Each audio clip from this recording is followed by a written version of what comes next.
Boa noite. Com mais de 65 mil mortos por coronavírus, Bolsonaro impõe novos vetos na lei que trata do uso obrigatório de máscaras. Depois das escolas, igrejas e comércios, chegou a vez de flexibilizar o uso de máscaras nos presídios. Ao mesmo tempo, a doença avança pelo interior do Brasil e os leitos de UTI nas capitais beiram a lotação máxima. Na entrevista central, conversamos sobre o assunto com o coordenador do Comitê de Combate ao Coronavírus no Consórcio Nordeste, Sérgio Rezende. Acompanhe ainda os reflexos dessas decisões para as comunidades indígenas, que enfrentam uma taxa de letalidade da doença superior à das cidades. O programa Central do Brasil está começando.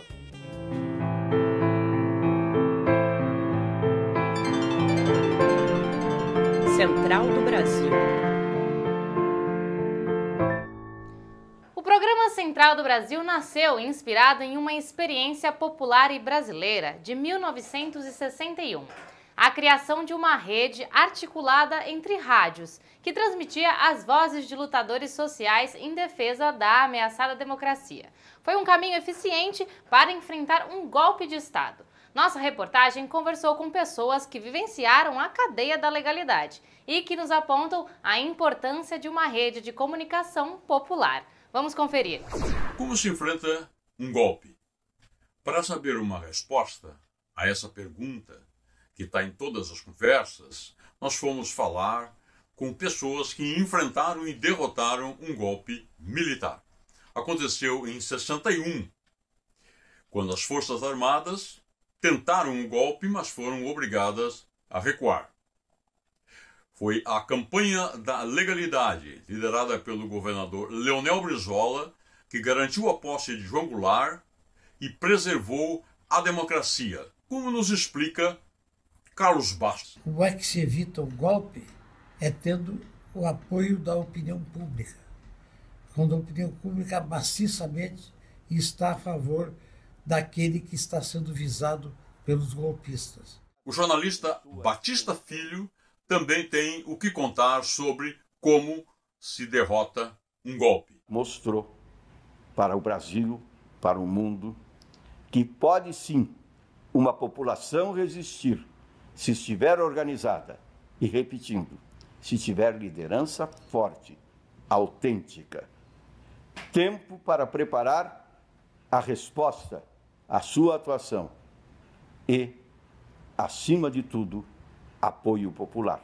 Para derrotar o golpe, a comunicação foi essencial, como explica Carlos Bastos. O Brizola teve a ideia de fazer a intervenção da Rádio Guaíba e levar a sua parte técnica para o subsolo do Palácio e montar a rede da legalidade que começou a funcionar domingo à tarde. Esta é a realidade. Mas e como funcionou a rede da legalidade? As emissoras do interior do Rio Grande do Sul aderiram a ela maciçamente. Houve também adesões a nível nacional, então foi fundamental para a vitória do movimento de Leonel Brizola a rede da legalidade. Após um caminho tortuoso e de muita pressão para manter o pagamento da renda emergencial, com a má vontade do ministro Paulo Guedes, o auxílio foi prorrogado até agosto, sem a redução do valor de R$ 600. André Singer, cientista político, analisa os desdobramentos econômicos e políticos dessa decisão. Embarque imediato. Eu queria comentar rapidamente 3 aspectos em relação a essa decisão. A primeira é que ela vem ao encontro de uma absoluta necessidade de uma grande parte da classe trabalhadora que ficou muito vulnerável com a devastação econômica que decorre da pandemia. O segundo aspecto é que este valor de R$ 600, que como todos sabem pode chegar a R$ 1.200 por moradia, é um valor bastante significativo, sobretudo em regiões do país onde o custo de vida é mais baixo. Isso significa que é uma medida importante para os trabalhadores e que deve se estender, inclusive do nosso ponto de vista, para além de agosto. Em terceiro lugar, eu queria mencionar um aspecto propriamente político. Nestes meses da pandemia, as pesquisas de opinião pública têm mostrado uma pequena variação, que não é na verdade tão pequena assim, na base social que apoia o presidente da República. Ele vem perdendo apoio entre os eleitores com maior renda e vem ganhando apoio entre os eleitores de menor renda. É possível que esta decisão que foi tomada, insisto, que do nosso ponto de vista é correta e importante, deve se estender além de agosto, tenha também uma conotação política importante, que é de tentar consolidar uma nova base social de natureza mais popular. Com pessoas precisando voltar ao trabalho por conta do relaxamento do isolamento social em diversos estados, a taxa de letalidade da Covid-19 deverá superar os 4%. Para os povos indígenas, a situação pode ser ainda mais grave. Segundo a Articulação dos Povos Indígenas, o esvaziamento dos órgãos públicos e o aumento das invasões de grileiros fazem com que a letalidade nas comunidades ultrapasse 8%. Nayata Wani traz mais informações nos Trilhos do Brasil. Trilhos do Brasil.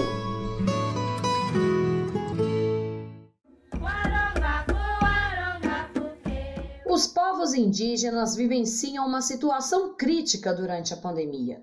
A Articulação Brasileira dos Povos Indígenas, a APIB, apontou que o número de óbitos dessa população é 150% maior do que a média brasileira. Diante de uma crise mundial, os povos originários do Brasil se encontram em uma situação de extrema vulnerabilidade, como expõe Alain Apurinã, do sul do Amazonas. A Covid-19 é um dos problemas, não é? Existem vários outros problemas dentro das áreas indígenas, né? Como o empreendimento estrada, como o garimpo, como as madeireiras, né? Todos esses espaços, né, acabam transmitindo pandemia Covid-19 para as nações indígenas locais ali que são atingidas por esses impactos. Os povos indígenas sofrem há centenas de anos com o genocídio. E agora, com uma pandemia instaurada, o Estado não dá nenhum suporte para essa população sobreviver a esta crise, como conta Merlane Tirió, do Amapá. Aqui na cidade é difícil conseguir atendimento no posto de saúde por sermos indígenas. Os indígenas tiveram que enfrentar essa pandemia dentro de casa. A maioria dos indígenas estudantes pegaram Covid e tiveram que ficar em casa sem ter que fazer testes, sem medicamentos.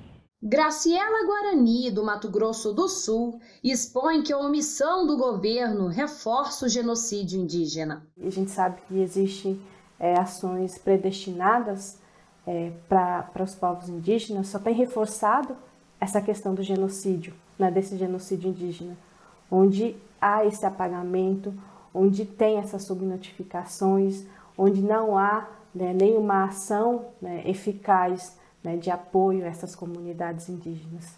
Então, e a população indígena estão sozinhas.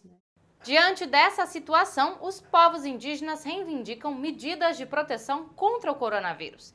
Na Parada Cultural de hoje, Ian Coelho, do grupo Jovens pelo Clima, dá uma dica de podcasts para quem quer compreender um pouco mais sobre os costumes e modos de vida dos povos originários. Parada Cultural.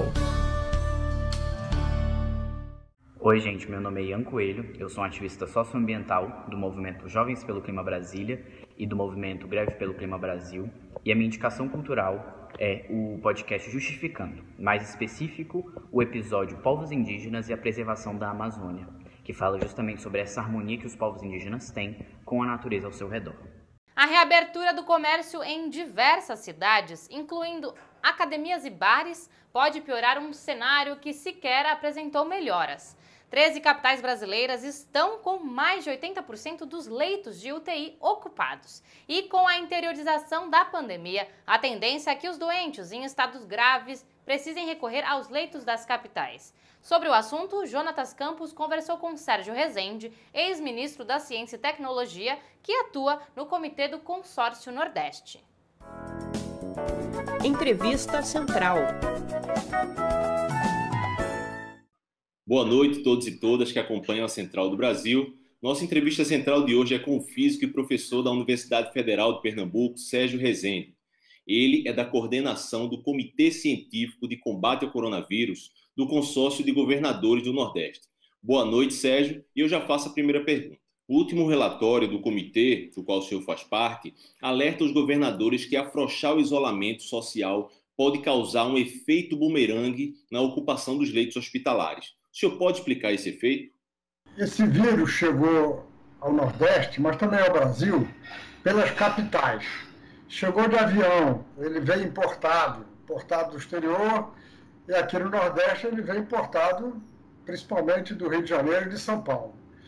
E então ele começou nas capitais, e nas capitais ele foi espalhando, chegou nas classes sociais mais favorecidas, mas foi espalhando através das empregadas, do comércio, assim por diante, e agora ele está indo para o interior. Isso vale para o Nordeste, mas vale para todo o Brasil. Só que muitas cidades do interior não têm condições de tratamento adequadas. Então, o que já começa a acontecer é que o número de casos está diminuindo nas capitais, mas pessoas no interior passam a ir para as capitais para se tratar, por conta das melhores condições, né? E isso então já está provocando, mas nós alertamos que pode provocar mais ainda um aumento dos casos nas capitais. Ou seja, ela vai das capitais para o interior e ela está voltando para as capitais. É esse que nós chamamos de efeito bumerangue. E os sistemas de saúde nas capitais estão preparados para uma nova onda de contágio? Olha, as capitais, além de ter melhores estruturas, elas tiveram o confinamento social decretado mais cedo, tiveram lockdown. Então, o número de casos nas capitais ainda está crescendo, mas com ritmo menor. Um parâmetro importante nessa epidemia é quantas pessoas são infectadas por uma pessoa infectada. Se uma pessoa infectada infecta então o vírus a contaminação fica estável. Se ele infecta menos de a contaminação vai diminuindo. Então, esse parâmetro é um parâmetro importante que chama o fator de reprodutibilidade. Em todas as capitais ele está diminuindo, mas está aumentando no município do interior. Professor, existe falta de diálogo entre os estados e o governo federal? Total falta de diálogo. O Consórcio Nordeste foi criado ainda no ano passado, em julho de 2019, porque começava a haver um desentendimento entre os governadores do Nordeste e o presidente da República. Esse ano, com a chegada dessa epidemia, esse fato se agravou muito, porque desde o começo o presidente da República disse que essa doença não era importante, ela era uma gripezinha, ou no máximo um resfriadinho, e desde o começo ele fez campanha contra o confinamento social. Ele faz até hoje.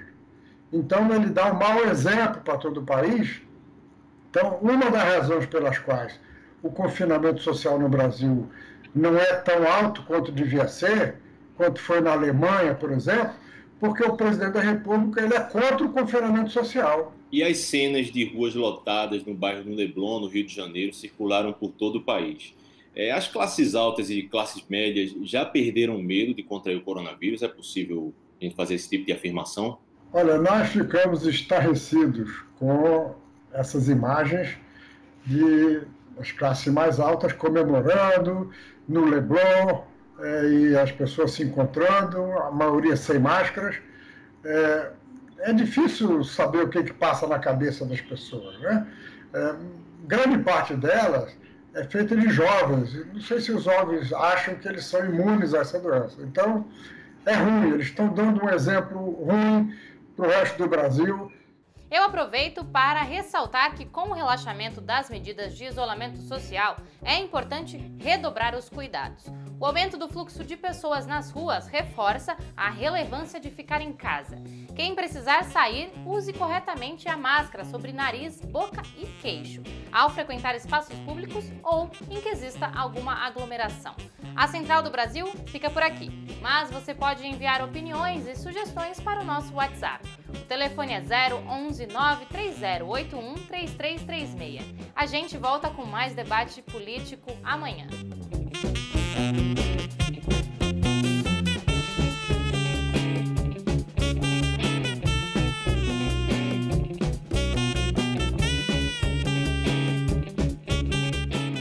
Central do Brasil, a rede de comunicação dos movimentos populares.